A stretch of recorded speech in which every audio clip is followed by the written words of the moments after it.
오늘 요한복음 16장 1절부터 15절까지 말씀을 통해 성령은 사랑이시라 라는 제목으로 하나님의 말씀을 증거하고자 합니다.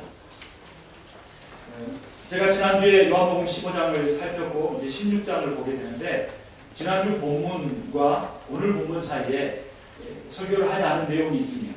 그 부분을 보면 15장 18절부터입니다. 세상이 너희를 미워하면 너희보다 먼저 나를 미워한 줄을 알라. 너희가 세상에 속하였으면 세상이 자기의 것을 사랑할 것이나 너희는 세상에 속한 자가 아니요 도리어 내가 너희를 세상에서 택하였기 때문에 세상이 너희를 미워하는가. 아멘. 우리 인생에 왜 고난이 있는가? 우리 인생에 왜 아픔이 있고 슬픔이 있고 고통이 있는가를 이 요한복음 15장 18절부터가 말해주고 있습니다. 왜냐하면 우리가 하나님의 택함을 받은, 그래서 예수 그리스도로 말미암아 구원받은 하나님의 자녀들이기 때문인 것입니다. 우리가 이 세상에 속하지 않고 예수 그리스도에게 속했기 때문에 이 세상이 예수 그리스도를 미워하고 십자가에 못 박아 죽게 한 것처럼 역시 우리를 미워하고 우리들의 인생에 고통과 어려움과 환난을 준다는 것입니다. 그래서 이제 예수님께서 이러한 배경을 말씀하시고 16장에 와서 그 제자들이 이 세상의 핍박과 고난에도 쓰러지지 않고 실족하지 않게 하기 위해서 말씀하십니다. 1절입니다. 내가 이것을 너희에게 이름은 너희로 실족하지 않게 하려 함이니 사람들이 너희를 출교할 뿐 아니라 때가 이르면 무릇 너희를 죽이는 자가 생각하기를 이것이 하나님을 섬기는 일이다 하리라. 예수 그리스도를 믿는 사람들이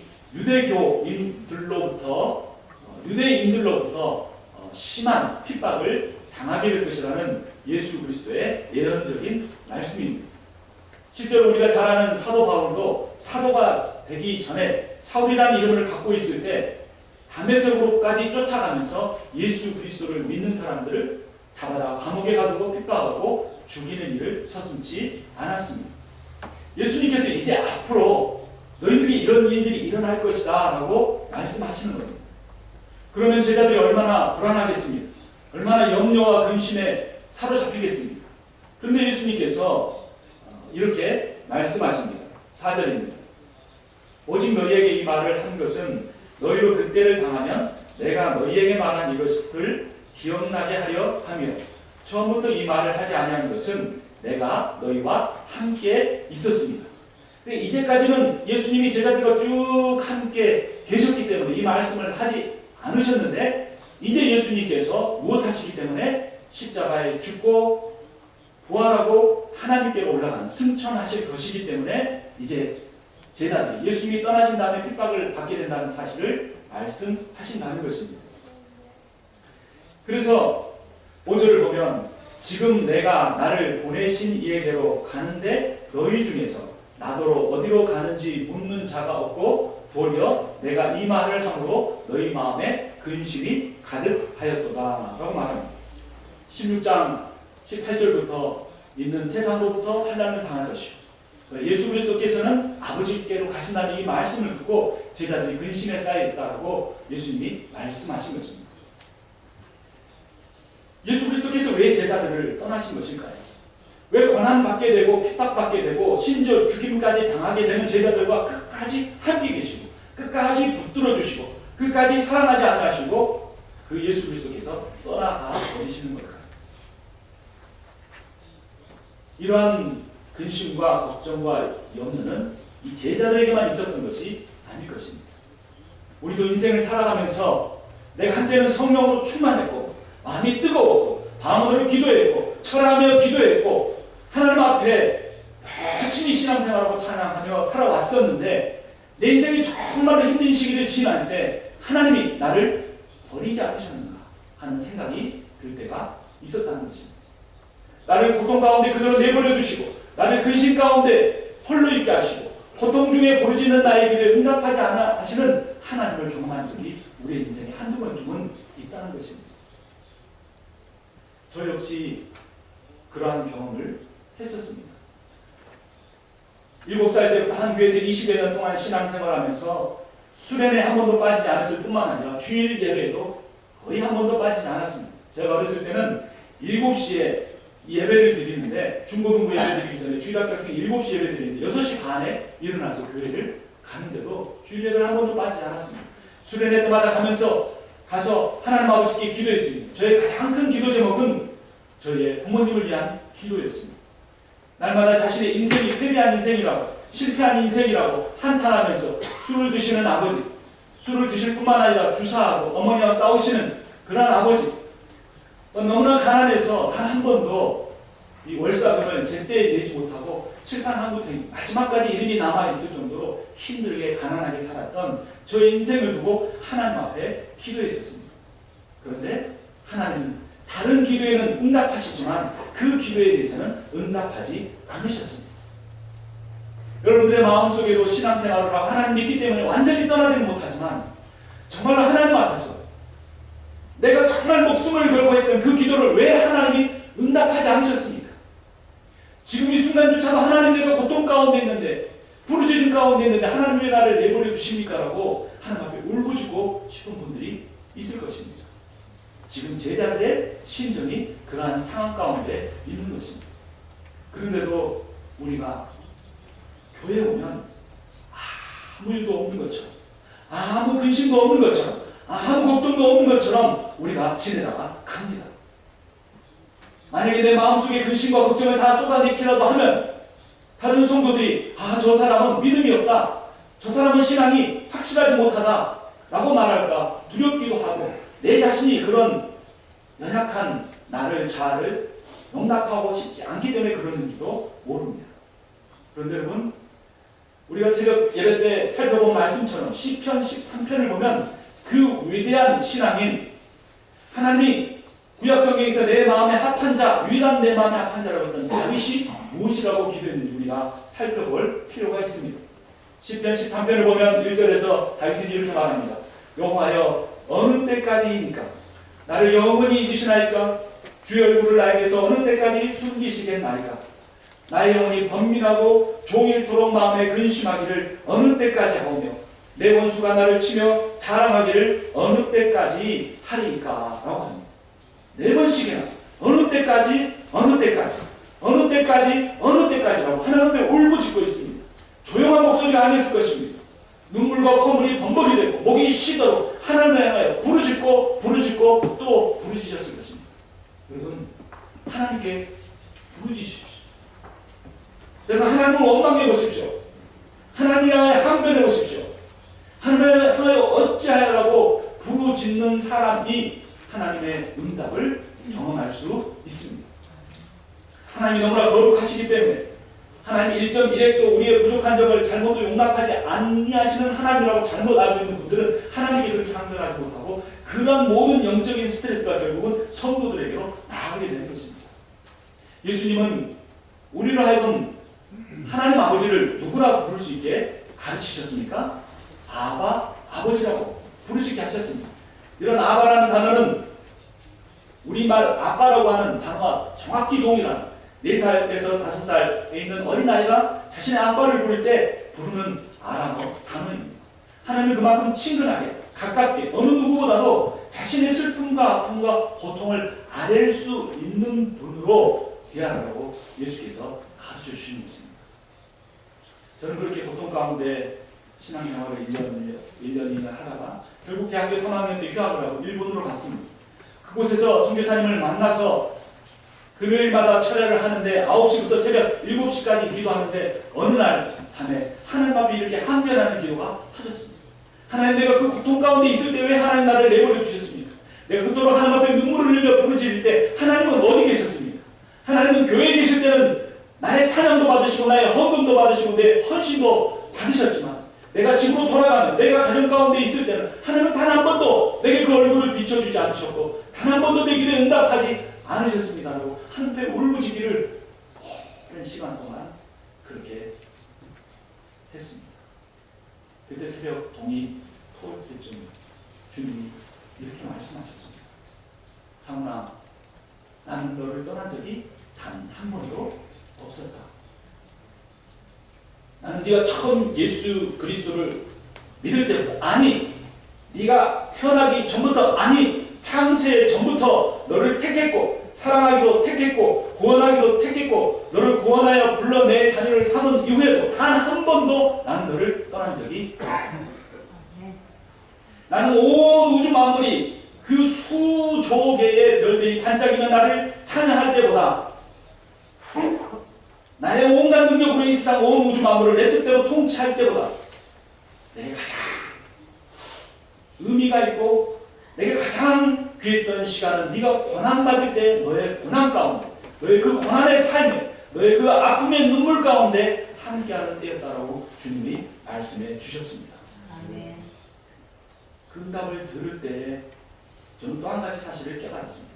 하나님이 저를 오래전부터 사역자로 부르시기로 하나님이 작정해 놓으셨다는 것입니다. 아멘. 근데 하나님을 형식적으로만 부르고 예배 때만 하나님이 계시고 내 고통의 삶의 현장에는 하나님이 계시지 않는다고 생각했기 때문에, 나는 늘 혼자라고 생각하며 살았기 때문에 그 하나님을 깊이 있게 받아들이지 못했고, 하나님이 목회자로서 소명을 주셨음에도 불구하고 그 어려운 길을 내가 어떻게 걸어가겠느냐라고 생각하며 내가 그것을 느끼지도 못하게 스스로 만들어 버렸던 것입니다. 여러분, 조금 이렇게 내성적인 사람, 조금 자신의 생각을 표현할 줄 모르는 사람, 불평 불만을 못하는 사람, 이런 분들이 신앙생활 할 때 더 힘듭니다. 하나님은 우리가 어린아이와 같이 나와서 우리 아픔들을 쏟아내기를 원합니다. 자녀를 키울 때, 어릴 때 자녀들이 예쁘고 귀엽기도 하지만 어린 자녀들은 늘 그들의 입에서 떠나지 않는 것이 무엇입니까? 불평입니다. 자기가 원하는 것을 말하는 것입니다. 그러면서 부모와 대화하면서 이분이 내 어려움을 해결해 줄 수 있는 분이구나라는 사실을 자녀들이 실제로 삶으로 경험하면서 조금씩 자라나고 성숙하게 되는 것입니다. 제자들에게도 예수님이 그런 말씀을 하십니다. 내가 너희들을 떠나가리라. 근데 이 떠나가기라는 말이 제자들에게는 이해가 되지 않았을 것입니다. 근데 예수님께서 이렇게 그러한 근심과 걱정 가운데 있는 제자들을 향해 7절에서 이렇게 말씀하십니다. 그러나 내가 너희에게 실상을 말하노니 내가 떠나가는 것이 너희에게 유익이라. 내가 떠나가지 아니하면 보혜사가 너희에게로 오시지 아니할 것이요 가면 내가 그를 너희에게로 보내리니. 아멘. 예수님께서 고난에 직면할 제자들을 떠나시는 이유가 여기에 있었습니다. 예수님이 예수 그리스도의 이름으로 핍박받고 순교도 당할 제자들을 떠나야만 했던 이유가 바로 여기에 있었습니다. 제자들은 이해할 수 없었을 것입니다. 왜 우리와 함께하지 않으시는가? 왜 우리를 떠나가는가? 그런데 그 이유는 예수님께서 성령을 보내시고 성령만 보내시는 것이 아니라 그 성령을 통해서 우리 안에 거하시기 위해서였습니다. 여러분, 세상에서 성공이 무엇일까요? 아무리 여기서 목회자가 목청껏 설교를 해요. 우리 마음속에는 그런데 세상 살아가는데 가장 필요한 것은 돈이야 라는 생각이 우리의 마음속에서 완전히 사라지기는 힘들 것입니다. 아무리 이 세상에 신앙생활도 중요하다고 하지만 이 세상에서 가장 중요한 것은 명예고 권력이고 힘이야 라고 생각할지도 모르겠습니다.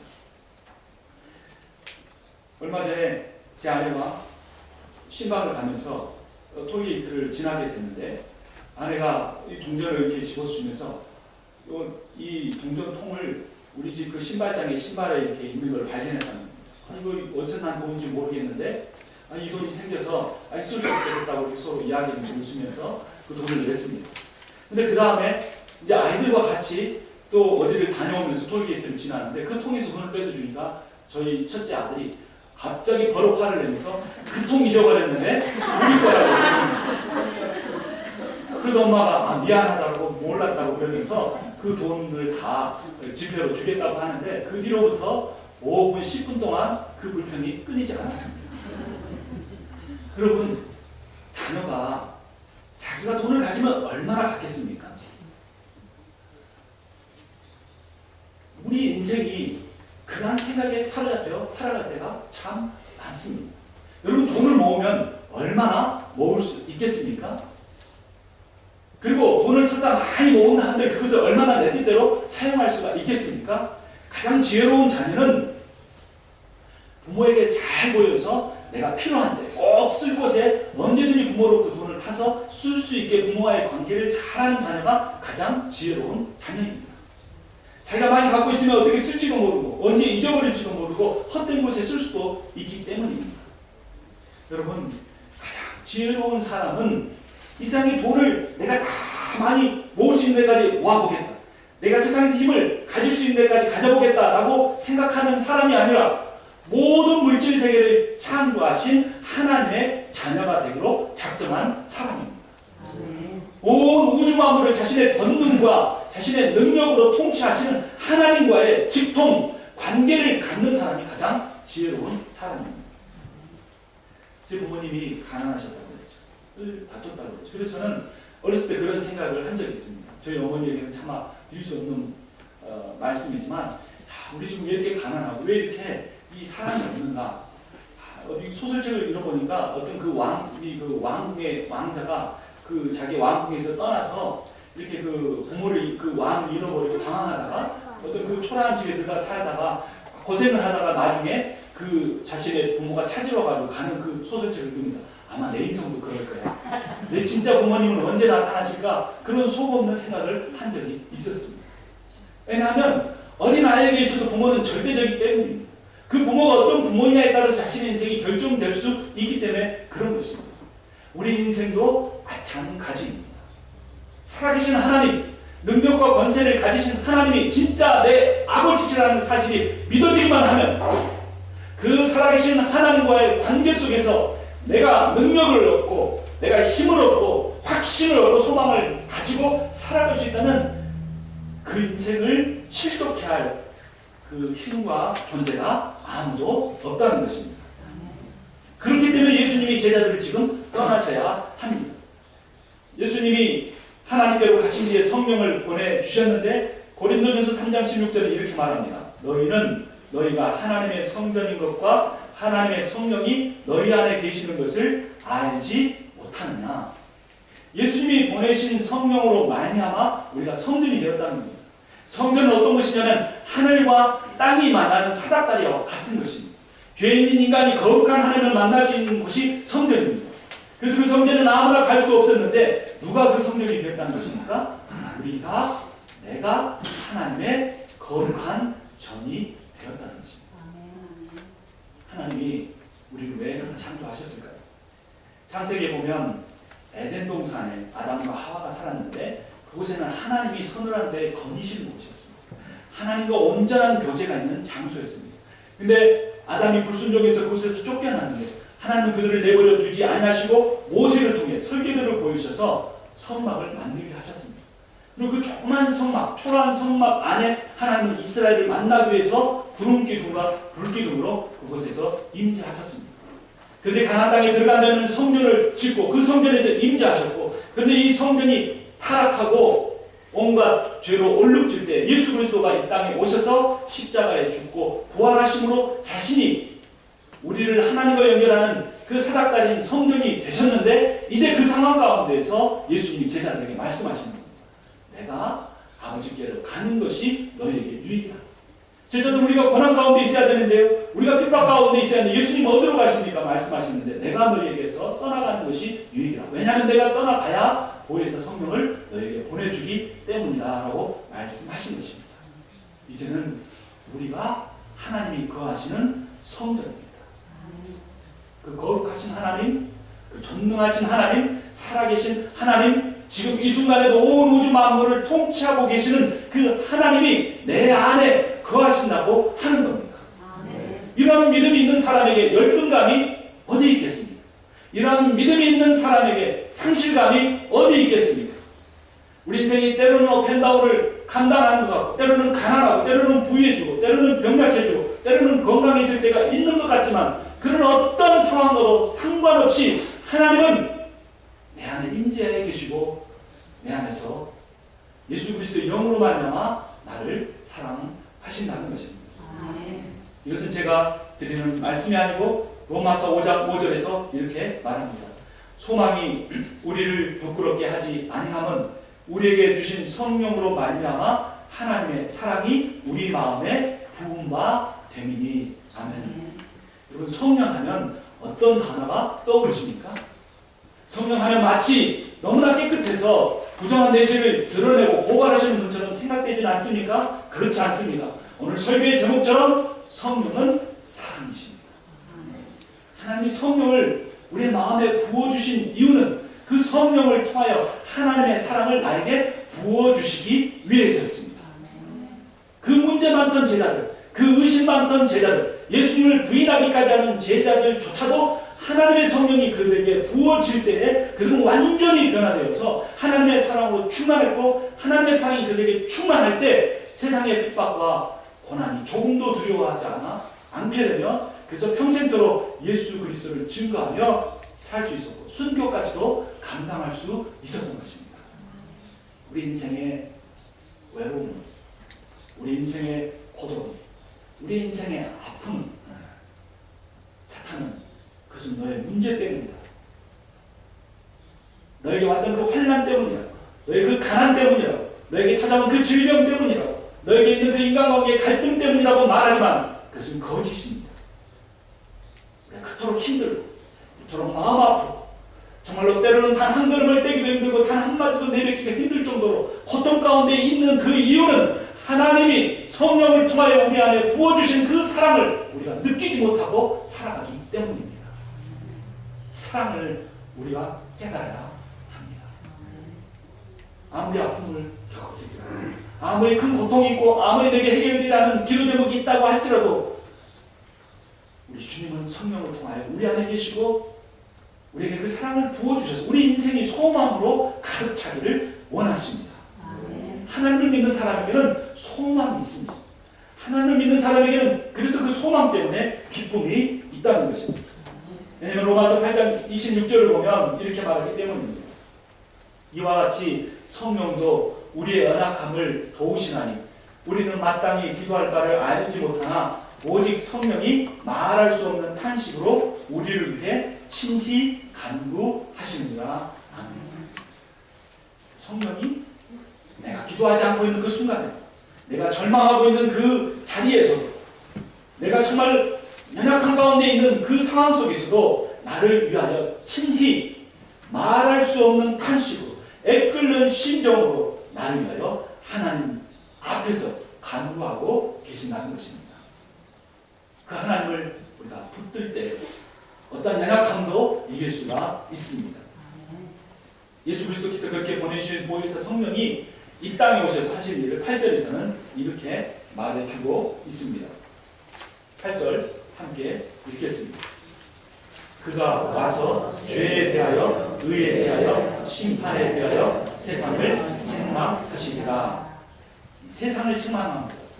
그 책망하는 대상이 세상인데 이 세상이라는 것은 하나님을 대적하는 사단의 세력을 의미합니다. 그 사단의 세력에 대해서 책망하신다라고 번역했는데 원어에 보면 고발한다라고 되어 있습니다. 검사로서 이 세상 권세자인 사탄을 고발하시는 겁니다. 근데 그 고발의 내용이 세 가지인데 죄와 의와 심판에 대한 것입니다. 첫 번째 죄에 대해서는 9절에서 이렇게 말합니다. 죄에 대하여라 함은 그들이 나를 믿지 아니하며라고 말합니다. 여러분, 죄가 무엇일까요? 남을 위한 것이 죄이죠. 물건을 훔칠 뿐만 아니라 어떤 것에 대한 탐심을 가진 것이 죄이죠. 거짓말하는 것도 죄고 게으른 것도 죄고 여러 가지 죄들이 있습니다. 그러나 이것은 죄의 본질이 아닙니다. 죄의 본질은 무엇이냐면 예수 그리스도를 믿지 않는 것입니다. 그런데 예수 그리스도를 믿는다는 것이 어떤 의미입니까? 요한복음 3장 16절에서 하나님이 세상을 이처럼 무엇하사? 사랑하사 독생자를 주셨으니 이는 저를 무엇하는 자마다 믿는 자마다 멸망치 않고 영생을 얻게 하려 하심이라. 그러니까 예수 그리스도를 믿는다는 것은 무엇을 의미합니까? 하나님이 나를 사랑하신다는 사실을 믿는 것입니다. 다시 돌아오면 죄라는 것은 예수 그리스도를 믿지 않는 것이라고 하는데, 그러니까 죄는 무엇입니까? 하나님이 나를 사랑하신다는 것을 믿지 않는 것입니다. 이것이 죄의 본질입니다. 하나님이 나를 사랑하잖아요. 하나님이 나를 사랑하시면 왜 그런 고통을 내게 주세요? 하나님이 나를 사랑하신다면 왜 내 병을 고쳐주지 않으시오? 하나님이 나를 사랑하신다면 내 자녀들을 왜 변화시켜주지 않으시오? 여러분, 저는 저희 아버지 이야기를 많이 했지만 저희 가정에 또한 저희 가족의 한 이론으로 인하여 정말 말할 수 없는 고통 가운데 있습니다. 여러분, 평신도 다니고 목회자인데 30여 년 이상 동안 기도했는데 하나님이 들어주지 않습니다. 그러나 그것이 하나님이 저를 사랑하시지 않는 증거가 아닙니다. 오히려 그것을 통하여 하나님 저를 겸손하게 하십니다. 오히려 그것을 통하여 하나님은 정말 세상 가운데 있는 진정한 사랑이요, 오직 하나님으로부터 오는 것만이 진정한 사랑이라는 걸 저에게 깨닫게 해주십니다. 여러분, 이 시대에 많은 교회 거짓 복음이 난무하고 있습니다. 예수 믿으면 복 받는다. 예수 믿으면 무조건 건강해진다. 예수 믿으면 부유해진다. 교회에다가 헌물을 바치면 더 많은 것으로 하나님 물질적으로 복을 주실 것이다. 하나님이 거래의 대상이 아닙니다. 우리가 단 한 푼이라도 하나님 앞에 헌금해야 한다면 그것이 그 이유가 있다면 하나님이 나에게 주신 은혜 때문입니다. 그 은혜로 그 감당할 수 없는 은혜를 내 헌금으로 갚을 수도 없지만 우리가 거기에 우리의 눈물을 담고 우리의 소망을 담고 우리의 사랑을 담아서 우리의 정성껏 드리는 것뿐이지 그것을 대가로 그것을 하나님의 것을 바라기 위해서 헌금을 드리는 것이 아닙니다. 그런 어떤 것도 마찬가지입니다. 여러분, 하나님은 우리를 사랑하십니다. 어떤 사람을 사랑하시냐면 고난 가운데 있는 사람을 사랑하십니다. 내 힘으로 이런 일도 해결할 수 없다. 고통스러워하는 사람과 함께 하십니다. 내 억울함을 이해해주지 못한 사람 가운데 둘러싸여서 고통 중에 있는 그 사람과 하나님은 함께 계십니다. 예수님이 이 땅 가운데 계실 때 누구와 함께 계셨습니까? 연약한 사람들, 병든 사람들, 심지어 귀신 들려 제정신이 오락가락하는 사람들과 함께 계시며 그들과 값싼 음식이지만 정성껏 준비해서 먹고 마시며 잔치하고 하늘나라의 복음을 그들에게 가르쳐 주셨습니다. 그들은 연약했기 때문에, 그들은 그들의 죄가 있다는 걸 알았기 때문에, 그들은 세상에 의지할 것이 어느 것도 없었기 때문에 이 예수라는 존재, 이제까지 그들이 보았던 어떤 랍비와도 다르고 어떤 선지자와도 다른 진정한 하나님의 사랑을 보여준 예수님과 함께 했었고 예수님은 그들을 사랑하셨고 그들을 위해 십자가에 죽으셨습니다. 이 시대에도 주님은 병든 이들, 고난 가운데 있는 이들, 내 힘으로 제대로 살 수 없는 이들, 그것뿐만 아니라 내 성품 이 부분 고치고 싶은데 고쳐지지 않는, 정말 이것이 내게서 떠나가기를 원했는데, 여러분 사도 바울은 무엇이라고 말했습니까? 이 눈의 가시가 떠나가도록 3번씩 하나님 앞에 울부짖며 기도했는데 응답되지 않았다. 그때 하나님이 무엇이라고 사도 바울에게 말했습니까? 너에게만 나의 은혜가 너에게 족하도다. 그때 사도 바울은 이전에 흘렸던 눈물과 다른 의미의 눈물을 흘리며 하나님 앞에 그 자신의 연약함조차도 감사의 제목으로 바꾸었습니다. 여러분, 하나님은 나를 믿는 모습 그대로 사랑하십니다. 우리의 모든 죄는 십자가에서 다 깨끗이 씻음 받았습니다. 단 한 가지, 하나님의 사랑을 받아들이지 않는 죄는 우리가 해결해야 합니다.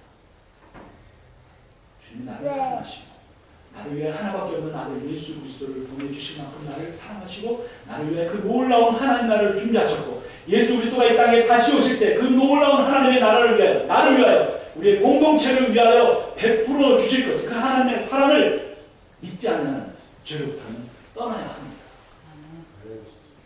성경은 또한 의에 대해서 이 세상을 고발하신다고 말씀합니다. 10절을 같이 읽어보겠습니다. 의에 대하여라 함은 내가 아버지께로 가니 너희가 다시 나를 보지 못하니요. 이 세상 사람들은 자기가 의롭다고 하면서 대제사장들과 서기관들과 불법학자들이 예수님을 십자가에 못 박아 버렸습니다. 그런데 성령이 다시 오시면 이 세상을 의에 대해 책망하는데 righteousness, 예수 그리스도만이 유일한 의이시다라고 온 세상에 다 알게 하시겠다고 말씀하시는 겁니다.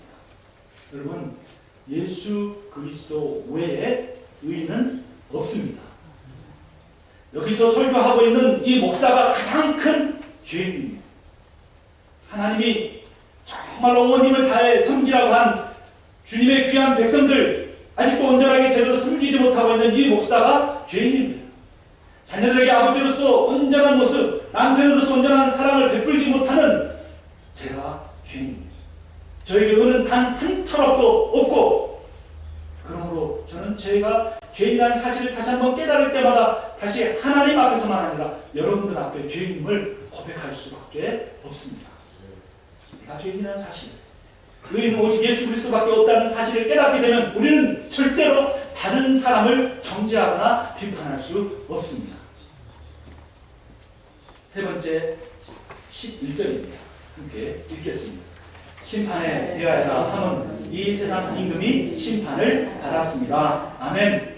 이 세상 임금은 사탄을 의미합니다. 사탄은 죄와 사망의 권세를 가지고 우리를 다스려오고 지배해오고 우리를 노예로 삼았습니다. 그런데 예수 그리스도가 십자가에 죽고 부활하심으로 이미 사단의 머리를 짓밟아 버렸다는 겁니다. 승리하셨다는 것입니다. 그러므로 우리는 더 이상 죄의 노예가 아닙니다.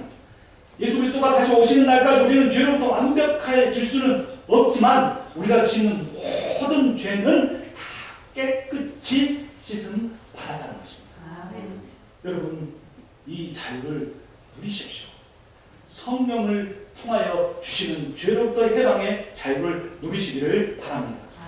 로마서 8장 2절은 그래서 이렇게 말합니다. 이는 그리스도 예수 안에 있는 생명의 성령의 법이 죄와 사망의 법에서 너를 해방하였습니다. 아멘. 여러분, 사탄이 우리를 더 이상 지배하지 못합니다. 그리스도만이 의이시고 그분이 나의 모든 죄를 사하셨다는 사실을 우리가 믿음으로 선포할 때 우리가 다시 한번 온전한 해방을 누리는 이들임을 깨달을 수 있을 것입니다. 마지막 결론으로 다시 오늘 설교의 제목에 대해 말씀드리고 오늘 말씀을 마치려고 합니다. 여러분, 성령은 사랑이십니다. 사랑의 하나님이 나를 위해 십자가에 부활하고 죽으신 그 주님이 성령을 통하여 내 안에 계십니다. 그러므로 나는 얼마나 존귀한 존재인지 모릅니다.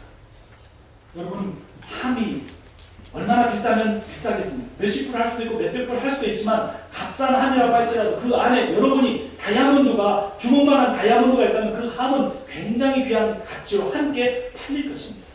우리는 연약하지만 우리는 부족하지만 내 안에 사랑의 성령이 계심으로 나는 이 세상 가운데 가장 보배롭고 존귀한 자입니다. 그런 마음을 가지고 볼 때 내 아내가, 내 남편이 이 세상에서 가장 보배롭고 존귀한 자입니다. 그런 마음으로 볼 때 내 아버지가, 내 자녀가 이 세상에서 가장 보배롭고 존귀한 자들입니다. 그 눈으로 볼 때, 그런 마음으로 볼 때 우리 제일 한인 장국의 성도들이 이 부족한 목사가 보기에도 얼마나 아름답고 존귀한 존재인지 알 수가 없습니다. 하나님도 여러분을 그런 보배롭고 존귀한 존재로 보시는 분임, 성령을 통하여 우리 안에 내재할 수 있는 분임을 믿으시기를 주님의 이름으로 축원합니다. 기도하겠습니다. 성령을 통하여 우리 안에 내주하시고 우리를 사랑하여 주시는 하나님 아버지 은혜를 감사합니다. 아버지 하나님, 성령을 통하여 우리에게 부어주신 하나님의 사랑으로 말미암아 우리 인생이 소망으로 가득 차게 하여 주시옵소서. 주님이 모든 절망을 희망으로 바꾸실 것을 믿음으로 기대하게 하여 주시옵소서. 내 힘으로 어찌할 수 없기 때문에 어찌할고 탄식하는 나를 더 깊은 탄식으로 애통하며 친히 간구하시는 사랑의 성령을 느끼며 살게 하여 주시옵소서. 이 사랑의 성령으로 말미암아 이번 한 주도 주님께서 우리에게 승리하게 해주실 것을 믿고 감사드리며 살아계신 우리 주 예수 그리스도 이름으로 기도합니다. 아멘.